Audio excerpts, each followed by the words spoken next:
Hello everyone, welcome back to my channel. तो आज के इस वीडियो लेक्चर में हम बात करने वाले हैं वेस्टर्न स्कूल ऑफ फिलॉसफी का जो लास्ट टॉपिक बच गया था, existentialism, their educational implications for aims, content और methods of teaching, role of teacher, concept of discipline. तो ये सारे टॉपिक आज हम इस वीडियो लेक्चर में कवर करने वाले हैं। और लास्ट लेक्चर में जो हमने एक क्वेश्चन आपको होमवर्क दिया था, तो उसको सबसे पहले सॉल्व कर लेते हैं। तो लास्ट लेक्चर में मैंने आपको ये क्वेश्चन होमवर्क दिया था, which philosophy avoids reward and punishment and believes in natural consequences. तो यहाँ पे नेचुरल कंसिक्वेंसेस की बात कर रखी है, यानी कि प्राकृतिक परिणामों की बात कर रखी है। तो ये कौन सा दर्शन बोलता है? ये बोलता है प्रकृतिवाद। तो इसका जो राइट ऑप्शन हो जाएगा वो होगा B option is the right answer. तो सबसे पहला टॉपिक है आज हमारा एग्जिस्टेंशलिज्म इन एजुकेशन, यानी कि शिक्षा में अस्तित्व। अगर आपसे फादर ऑफ एग्जिस्टेंशलिज्म पूछा जाए तो इसका आंसर क्या होगा? तो आपका जो आंसर होगा सोरेन किरकेगार्ड। इन्होंने जो फेमस बुक लिखी थी उसका नाम है फियर एंड ट्रैम्बलिंग। अब इंट्रोडक्शन देखते हैं। एग्जिस्टेंशलिज्म यानी कि अस्तित्ववाद क्या कहता है? Existentialism is a philosophy that emphasises individual existence, freedom, choice and responsibility. यानी कि it believes that each person creates their own meaning of life. यानी कि जो एग्जिस्टेंशलिज्म है एक ऐसी फिलॉसफी है जो इस बात पे जोर देती है कि हर एक इंडिविजुअल जो पर्सन है उसका अस्तित्व, स्वतंत्रता और जो उसकी चॉइसेस होती हैं और जो उसके उत्तरदायित्व होते हैं वो क्या होते हैं? अलग अलग हो सकते हैं। यानी कि अस्तित्ववाद एक ऐसा दर्शन है जो व्यक्तिगत अस्तित्व, स्वतंत्रता, चयन और उत्तरदायित्व पर क्या देता है? बल देता है। It believes that each person create their own meaning of life. यानी कि यह मानता है कि हर व्यक्ति अपने जीवन का अर्थ स्वयं खोजता है। तो इसका जो मेन कोर है वो यही है। उसके बाद है की प्रिंसिपल्स ऑफ एग्जिस्टेंशलिज्म, यानी कि अस्तित्ववाद के जो मुख्य सिद्धांत है वो क्या है? Existence comes before essence. यानी कि ये इंपॉर्टेंट लाइन है, इसको याद रखना है आपको। यानी कि जो एग्जिस्टेंस है वो क्या है? यानी कि अस्तित्व जो है वो क्या है? सार से पहले आता है। ये किसने कहा है? एग्जिस्टेंशलिज्म में कहा जाता है ऐसा। Freedom of choices is central. यानी कि अस्तित्ववाद के अंदर, यानी कि एग्जिस्टेंशलिज्म के अंदर क्या कहा जाता है कि जो जो चयन की स्वतंत्रता है, यानी कि आप कुछ भी अपनी लाइफ में चूज़ कर सकते हो। यानी कि जो आपकी चॉइस है वो काफ़ी इंपॉर्टेंट मानी जाती है एग्जिस्टेंशलिज्म के अंदर। यानी कि आप ज्ञान के स्वयं निर्माता हो सकते हैं। Individual is responsible for own action, यानी कि जो व्यक्ति होता है अपने कार्यों के लिए स्वयं जिम्मेदार होता है। Education must help in self realisation, यानी कि जो एजुकेशन है वो सेल्फ रियलाइजेशन में क्या करती है? मदद करती है। शिक्षा को आत्म साक्षात्कार में सहायक होना चाहिए, ऐसा एग्जिस्टेंशलिज्म कहता है, यानी कि अस्तित्ववाद कहता है। नो फिक्स्ड करिकुलम और वैल्यूज़, यहाँ पे न तो कोई पाठ्यक्रम फिक्स होता है ना ही मूल्य कोई फिक्स होता है। तो यहाँ पे हमने इसके मुख्य सिद्धांतों के बारे में जान लिया है। अब इसके AIIMS of education in existentialism, शिक्षा के उद्देश्य क्या होते हैं? सेल्फ रियलाइजेशन की बात करता है कौन? एग्जिस्टेंशलिज्म, यानी कि आत्म साक्षात्कार की बात करता है। Freedom and personal decision making, यानी कि स्वतंत्रता और व्यक्तिगत निर्णय खुद के होने चाहिए। ऑथेंटिक एग्जिस्टेंस, यानी कि वास्तविक अस्तित्व की बात भी एग्जिस्टेंशलिज्म करता है। रिस्पॉन्सिबिलिटी एंड इंडिविजुअलिटी, उत्तरदायित्व और व्यक्तित्व का विकास, इसकी बात कौन करते हैं? रिस्पॉन्सिबिलिटी एंड इंडिविजुअलिटी की बात भी एग्जिस्टेंशलिज्म करता है। इसके बाद रोल ऑफ टीचर क्या होना चाहिए अस्तित्ववाद के अकॉर्डिंग? शिक्षक की भूमिका कैसी होती है? Helps in learner discover themselves, यानी कि विद्यार्थी को स्वयं को खोजने में मदद करता है। यानी कि विद्यार्थी अपने आप को और ज़्यादा जान सके, इसके लिए हेल्प करता है teacher. Creates open and free environment, यानी कि जो टीचर है इसमें वो खुला और स्वतंत्र वातावरण बच्चे को देता है, यानी कि कॉन्ड्यूसिव एनवायरनमेंट बच्चे को देता है। Non imposing respects students view, यानी कि यहाँ पे बच्चे के विचारों को थोपा नहीं जाता है। छात्रों के जितने भी मत होते हैं उनको सम्मान दिया जाता है, यानी कि डेमोक्रेटिक एजुकेशन की यहाँ पे बात होती है एग्जिस्टेंशलिज्म के अंदर। Facilitator of choice and reflection, facilitator of choice and reflection, यानी कि चयन और आत्मचिंतन का सहायक होता है। यानी कि यहाँ पे हम अपने चॉइसेस को खुद बिल्ड कर सकते हैं और उसका चिंतन भी खुद से कर सकते हैं। अब करिकुलम कैसा होना चाहिए एग्जिस्टेंशलिज्म में? यानी कि पाठ्यक्रम नो फिक्स्ड और यूनिवर्सल करिकुलम, यानी कि कोई भी यूनिवर्सल करिकुलम नहीं होना चाहिए, ना ही फिक्स्ड होना चाहिए। यानी कि पाठ्यक्रम में बदलाव हो सके ऐसा पाठ्यक्रम बनाना चाहिए। यूनिवर्सल का मतलब क्या समझ रहे हैं? कि सबके लिए एक जैसी शिक्षा नहीं होनी चाहिए, यानी कि एज के अकॉर्डिंग, इंटरेस्ट के अकॉर्डिंग या क्लास के अकॉर्डिंग जो होनी चाहिए करिकुलम बनाई जानी चाहिए, इसलिए यूनिवर्सल भी नहीं होनी चाहिए।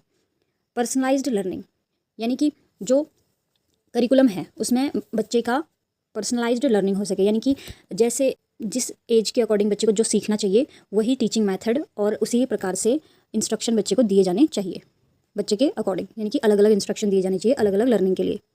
Creative subject like literature, philosophy, drama, art, यानी कि क्रिएटिव सब्जेक्ट इसके अंदर होने चाहिए जैसे कि literature, philosophy and drama, art. Emphasis on life situation, emotional growth, freedom, यानी कि ये किस बातों पे जोर देता है? रियल लाइफ सिचुएशन पे, इमोशनल ग्रोथ पे और फ्रीडम पे। इसके बाद जो इसका कंक्लूजन है वो ये है, existentialism promotes a free, responsible and value created education system, यानी कि जो अस्तित्ववाद है एक ऐसी शिक्षा प्रणाली को बढ़ावा देता है जो स्वतंत्र, उत्तरदायी और मूल्य निर्माण करने वाली हो। अब समरी देख लेते हैं एक बार कि जितने भी हमने स्कूल ऑफ फिलोसफी पढ़े उनको एक लाइन में देख लेते हैं। नेचुरलिज्म क्या कहता है? नेचर इज़ द टीचर, यानी कि प्रकृति ही गुरु है। कौन मानता है? नेचुरलिज्म मानता है। आइडियलिज्म, आइडियलिज्म क्या मानता है? माइंड ही क्या है? सब कुछ है, मन सबसे श्रेष्ठ है, मानता है। प्रैग्मेटिज्म क्या मानता है? ट्रूथ इज वर्क्स, यानी कि लर्निंग बाय डूइंग को मानता है, जो उपयोगी है वही सत्य है। एग्जिस्टेंशलिज्म मानता है you are what you choose to be, यानी कि आप वही हैं जो आप चुनते हैं, यानी कि आपकी फ्रीडम ऑफ चॉइस पे यहाँ पे ध्यान दिया जाता है। तो ये हमारे स्कूल ऑफ फिलोसफी कंप्लीट हो गए हैं आज। अब हम पढ़ते हैं कॉन्सेप्ट ऑफ डिसिप्लिन, यानी कि अनुशासन की संकल्पना। यानी कि डिसिप्लिन होता क्या है? Discipline means training of mind and character to produce self control, orderliness and obedience to rules, यानी कि डिसिप्लिन माइंड की ट्रेनिंग को कहा जाता है जो कि कैरेक्टर को इस तरह से बनाता है कि वह सेल्फ कंट्रोल सीख ले, ऑर्डरलीनेस सीख सके और ओबीडेंट हो रूल्स के प्रति। यानी कि अगर हम हिंदी में समझे इसको तो अनुशासन का अर्थ है मन और चरित्र का ऐसा प्रशिक्षण हो जाता है जिसमें आत्म नियंत्रण, यानी कि हम सेल्फ कंट्रोल सीख लें, सुव्यवस्था और नियमों का पालन को विकसित करता है। यानी कि हमारे जो नियम बने हैं हमारे किसी भी चीज़ को लेके, तो उनको हम पालन कर सके, तो वही क्या होता है? डिसिप्लिन होता है। अब कुछ टाइप्स ऑफ डिसिप्लिन हैं, जरूरी नहीं है कि इतने ही टाइप के डिसिप्लिन हो, और भी हो सकते हैं, लेकिन हो सकता है आपसे इनमें से कुछ चीज़ें पूछ ली जाएँ एग्जाम में, तो यहाँ पे मैंने इन चीज़ों को कवर कर रखा है। तो सबसे पहला है अथॉरिटेरियन डिसिप्लिन, यानी कि आज्ञाधारिता अनुशासन, यानी कि टीचर सेंटर स्ट्रिक्ट रूल। यहाँ पे क्या होगा अथॉरिटेरियन में कि टीचर सेंटर एजुकेशन होगा और स्ट्रिक्ट रूल होंगे, यानी कि शिक्षकों द्वारा कठोर नियंत्रण और आदेश यहाँ पे होंगे। सेकंड है सेल्फ डिसिप्लिन, यानी कि आत्म अनुशासन।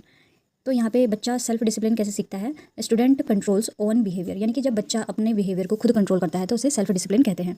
छात्र स्वयं अपने व्यवहार को नियंत्रित करता है।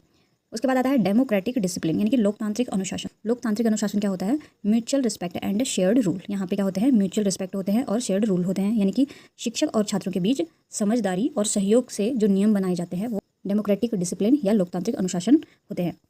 उसके बाद लास्ट है प्रिवेंटिव डिसिप्लिन, यानी कि निवारक अनुशासन, यानी कि ऐसे अनुशासन prevents misbehaviour through good planning, यानी कि हम पहले से गुड प्लानिंग कर लें किसी भी मिसबिहेवियर को रोकने के लिए, तो उसे क्या बोलते हैं? प्रिवेंट डिसिप्लिन बोलते हैं, यानी कि गलत व्यवहार को पहले ही रोकने की योजना।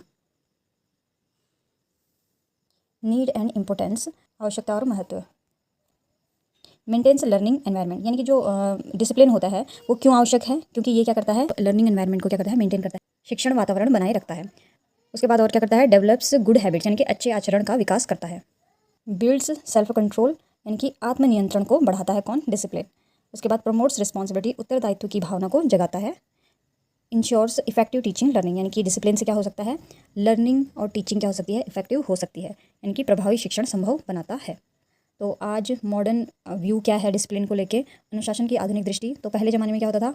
ओल्ड व्यू क्या है? ओबीडेंट एंड पनिशमेंट को ही क्या माना जाता था? डिसिप्लिन माना जाता था, यानी कि जो आज्ञाकारी हो, जो आज्ञा का पालन करेगा और जिसे दंड भी दिया जाता था पुरानी डिसिप्लिन के अकॉर्डिंग, है ना, यानी कि दंड भी दिया जाता था, और जो आज्ञा का पालन करे उसको ही हम क्या बोलते थे? डिसिप्लिन में काउंट करते थे। लेकिन अब जो न्यू व्यू है वो क्या है कि बच्चा सेल्फ कंट्रोल करना सीखे, कॉर्पोरेशन करना सीखे और पॉजिटिव एनवायरनमेंट उसको दिया जाए, तो वो क्या होता है? डिसिप्लिन यहाँ पे कहलाता है, यानी कि आत्मनियंत्रण, सहयोग और सकारात्मक वातावरण बच्चे को दिया जाए। अब रोल ऑफ टीचर क्या होता है? शिक्षक की भूमिका क्या होती है? तो इसको हम जल्दी से क्विकली समझ लेते हैं।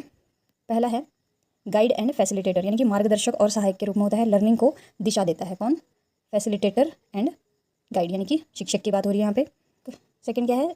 शिक्षक क्या होता है? मेंटर, सलाहकार भी होता है, यानी कि छात्र के समग्र विकास में मदद करता है। उसके बाद है रोल मॉडल की तरह भी होता है, आदर्श व्यक्ति की तरह अपने आचरण से प्रेरित करता है। मोरल बिल्डर, यानी कि नैतिकता का निर्माण भी करता है टीचर, नैतिक मूल्यों का विकास करता है। को लर्नर भी होता है, सह शिक्षार्थी होता है। ये किस में कहा गया है? प्रैग्मेटिज्म में शिक्षक भी शिक्षार्थी के साथ सीखता है, ऐसा कहा गया था। उसके बाद है टीचर ऑब्जर्वर भी होता है, यानी कि पर्यवेक्षक भी होता है। ये किस में कहा गया है? नेचुरलिज्म में। नेचुरलिज्म में शिक्षक बालक को स्वतंत्र रूप से सीखने देता है। सेवंथ है डिसिप्लिनेरियन, अनुशासन का नियंत्रक, यानी कि व्यवहार और अनुशासन बनाए रखता है टीचर। उसके बाद है करिकुलम डेवलपर, यानी कि पाठ्यचर्या निर्माता कौन होता है? पाठ्यक्रम निर्माता, यहाँ पे पाठ्यक्रम होगा, पाठ्यक्रम निर्माता कौन होता है? टीचर होता है। उसके बाद है शिक्षक योजना और पाठ्यक्रम को बनाता है। चेंज एजेंट, यानी कि यहाँ पे चेंज एजेंट की जगह पे सोशल रिफॉर्मर भी कह सकते हैं इसको, यानी कि परिवर्तन का माध्यम होता है टीचर, यानी कि समाज और शिक्षा में सुधार लाने वाला होता है टीचर। स्टिमुलेटर ऑफ थिंकिंग, यानी कि चिंतन को प्रेरित करने वाला कौन होता है? टीचर ही होता है। तो एग्जिस्टेंशलिज्म में हमने पढ़ा था कि आत्मचिंतन और स्वतंत्र सोच को बढ़ावा देता है, वो बढ़ावा देता है कौन? टीचर। तो हमने 3 टॉपिक कर लिए हैं आज के। अब लास्ट टॉपिक है हमारा आज का, वो है मेथड्स ऑफ टीचिंग, यानी कि शिक्षण विधियाँ। तो इसमें कुछ शिक्षण विधियाँ हैं जो कि आपके एग्जाम पॉइंट ऑफ व्यू से काफ़ी महत्वपूर्ण हैं। तो इनमें से कुछ क्वेश्चंस आपसे पूछ लिए जा सकते हैं, तो इनको हम एक एक करके देख लेते हैं। तो सबसे पहला है आपका लेक्चर मेथड, जिसे व्याख्यान विधि कहते हैं। टीचर डिलीवर कंटेंट वर्बली, यानी कि इसमें क्या होता है लेक्चर मेथड में? यहाँ पे शिक्षक मौखिक रूप से क्या करता है? विषय को प्रस्तुत करता है, यानी कि यहाँ पे क्या होती है? एक्टिविटी कम होती है। तो यहाँ पे मेन फोकस किसमें किया जाता है कि नॉलेज को ट्रांसफ़र किया जाए, इन्फॉर्मेशन को ट्रांसफ़र किया जाए, यानी कि सब्जेक्ट को, क्लास को क्या करा जाए? लेक्चर के माध्यम से कंप्लीट किया जाए। अब इसको गिवन बाय, इसको दिया किसने है? तो यहाँ पे कोई भी स्पेसिफिक पर्सन नहीं है जिसने इस लेक्चर मेथड को दिया हो, तो इसे ट्रेडिशनल मेथड के नाम से भी बोल दिया जाता है लेक्चर मेथड को। यूजुअली इसे आइडियलिज्म में प्रयोग किया जाता है। इसके बाद आता है डिस्कशन मेथड, चर्चा विधि। स्टूडेंट एंड टीचर डिस्कस और टॉपिक ओपनली, इसमें क्या करते हैं? शिक्षक और छात्र किसी विषय पर खुलकर चर्चा करते हैं, या छात्र और छात्र भी क्या कर सकते हैं? किसी टॉपिक पे खुल के चर्चा कर सकते हैं डिस्कशन मेथड के अंदर। इसमें किस बात पे फोकस किया जाता है? क्रिटिकल थिंकिंग, यानी कि चिंतन आपकी, और एक्टिव पार्टिसिपेशन, यानी कि आप ज़्यादा से ज़्यादा एक्टिव हो सकें। तो जब भी एक्टिव पार्टिसिपेशन पूछा जाए, अगर ऑप्शन में डिस्कशन मेथड है या ग्रुप मेथड है, तो ये इसके आंसर्स हो जाएंगे। तो इसलिए यहाँ पे ये अच्छे से पढ़ना जरूरी है। प्रमोट बाय सुकरात डायलॉजिकल मेथड, यानी कि अगर यहाँ पे आपसे क्वेश्चन पूछा जाए तो डिस्कशन मेथड किसने दिया था? तो ये सुकरात ने दिया था। डायलॉजिकल मेथड भी इसे बोलते हैं। इसे प्रैग्मेटिज्म और आइडियलिज्म में दोनों में यूज किया जाता है। इसके बाद आते हैं प्रोजेक्ट मेथड, जैसे हिंदी और इंग्लिश दोनों में प्रोजेक्ट मेथड ही बोलते हैं, project Vidhi. Student learn through purposeful and practical projects, ठीक है। तो यहाँ पे छात्र किसी उद्देश्यपूर्ण और व्यवहारिक कार्य के माध्यम से क्या करते हैं? सीखते हैं, यानी कि फोकस किस पे करा जाता है इसमें? Learning by doing. और इसमें कहाँ पे यूज किया जाता है? प्रैग्मेटिज्म में यूज किया जाता है। तो यहाँ पे इंपॉर्टेंट क्वेश्चन है, W.H. किलपैट्रिक ने इसे दिया था, जो कि जॉन डीवी के शिष्य रहे थे। तो अगर आपसे पूछा जाए प्रोजेक्ट मेथड किसने दिया था, तो W.H. किलपैट्रिक का नाम यहाँ पे आ जाएगा। इनका फुल नेम भी यहाँ पे गिवन है। इसके बाद आता है ह्यूरिस्टिक मेथड, अन्वेषण मेथड। ये भी इंपॉर्टेंट है, इसको भी आप ध्यान रखेंगे। तो ह्यूरिस्टिक मेथड जो दिया था वो दिया था आर्मस्ट्रॉन्ग ने, H.E. आर्मस्ट्रॉन्ग ने। Student discover knowledge by themselves. तो ह्यूरिस्टिक मेथड में क्या कहा गया है कि जो बच्चे होते हैं वो ज्ञान खुद खोजते हैं, यानी कि छात्र स्वयं ज्ञान की खोज करते हैं। और यहाँ पे सेल्फ लर्निंग और इंक्वायरी पे फोकस किया गया है। रियलिज्म और कंस्ट्रक्टिविज्म में इसका यूज होता है। कंस्ट्रक्टिविज्म में वो होता है जहाँ पे बच्चा खुद अपने नॉलेज को क्या करता है? बिल्ड करता है, उसे कंस्ट्रक्टिविज्म कहते हैं। उसके बाद आता है प्रॉब्लम सॉल्विंग मेथड, समस्या समाधान विधि। स्टूडेंट सॉल्व रियल लाइफ और सब्जेक्ट रिलेटेड प्रॉब्लम। तो यहाँ पे किस पे ध्यान दिया जाता है कि बच्चे रियल लाइफ सिचुएशन को सॉल्व कर पाएँ और सब्जेक्ट रिलेटेड प्रॉब्लम को सॉल्व कर पाएँ। तो छात्र समस्याओं को हल करने के प्रयास में सीखते हैं, और यहाँ पे इसको प्रमोट किया गया है जॉन डीवी द्वारा। और इसमें फोकस किया गया है लॉजिकल थिंकिंग और डिसीजन मेकिंग को, और ये प्रैग्मेटिज्म पर आधारित होती है। अब इसके बाद आता है स्टोरी टेलिंग मेथड, कहानी सुनाने की विधि। इसमें क्या होता है? Teaching through moral and real story, यानी कि यहाँ पे नैतिक और वास्तविक कहानियों के माध्यम से शिक्षा दी जाती है। Used in primary education idealism, यानी कि आपसे ये पूछा जा सकता है कि प्राइमरी एजुकेशन के अंदर किस तरह की टीचिंग मेथड अपनाई जानी चाहिए। तो यहाँ पे स्टोरी टेलिंग मेथड भी हो सकता है, और ये क्या है? एक ट्रेडिशनल मेथड है।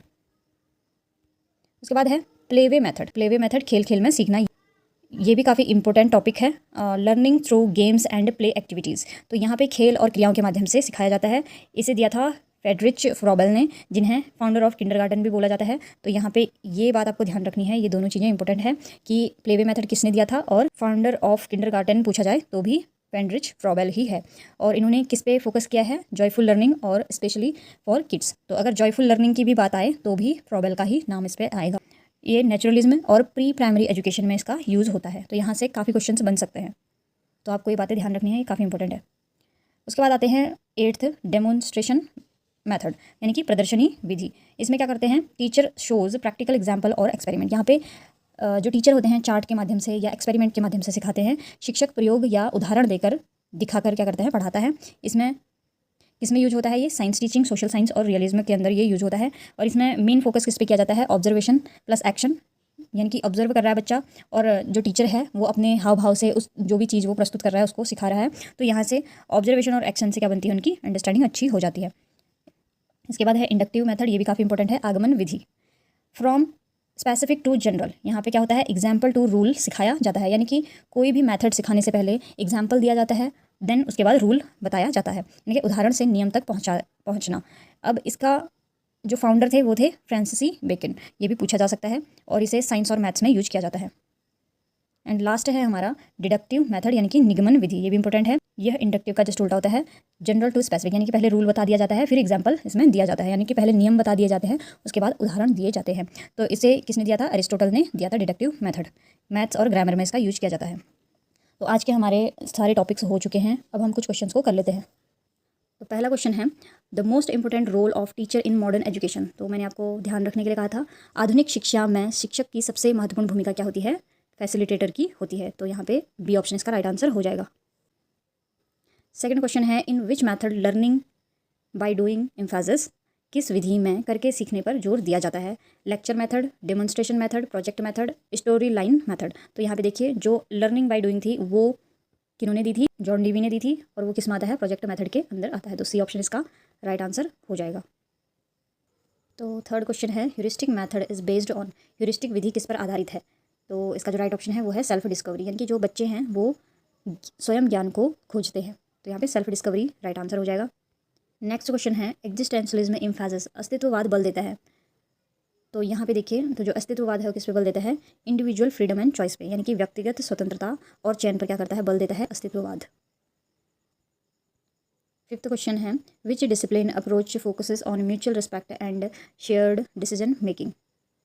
तो अभी हमने डिसिप्लिन्स 3-4 टाइप के पढ़े थे, उसमें से कौन सा है जो म्यूचुअल रिस्पेक्ट और डिसीजन मेकिंग को क्या करता है? शेयर करता है। तो इसका जो राइट आंसर हो जाएगा वो हो जाएगा डेमोक्रेटिक, लोकतांत्रिक। C option is the right answer. Sixth question है project method was developed by, यानी कि प्रोजेक्ट विधि का विकास किसने किया था? तो इसका जो राइट ऑप्शन है वो कौन है? WH किलपैट्रिक, यानी कि B option is the right answer. आज के लिए आपका होमवर्क क्वेश्चन है existence precedes essence is the key idea of, अस्तित्व सार से पहले आता है, यह किस दर्शन की मुख्य विचारधारा है? आपके ऑप्शन है प्रैग्मेटिज्म प्रयोगवाद, नेचुरलिज्म प्रकृतिवाद, एग्जिस्टेंशलिज्म अस्तित्ववाद, आइडियलिज्म आदर्शवाद। तो इसका जो आंसर है हम अब नेक्स्ट लेक्चर में करेंगे, जो कि आपका यूनिट फर्स्ट का लास्ट लेक्चर होगा। तो लास्ट लेक्चर में हम डिस्कस करने वाले हैं एजुकेशनल थिंकर्स के बारे में, महात्मा गांधी के बारे में, आलमा इकबाल के बारे में, जॉन डेवी और जे रूसो के बारे में हम कुछ बातें देखेंगे जो कि आपके एग्जाम पॉइंट ऑफ व्यू से इंपॉर्टेंट होंगी। तो अगर आपको इस वीडियो के रिगार्डिंग कोई भी डाउट एंड क्वेरी होता है तो आप मुझसे कमेंट सेक्शन में पूछ सकते हैं, मैं आपके कमेंट का जरूर रिप्लाई करूँगी। थैंक यू सो मच मेरा ये वीडियो देखने के लिए। Please do like share and subscribe to my channel. Thank you so much.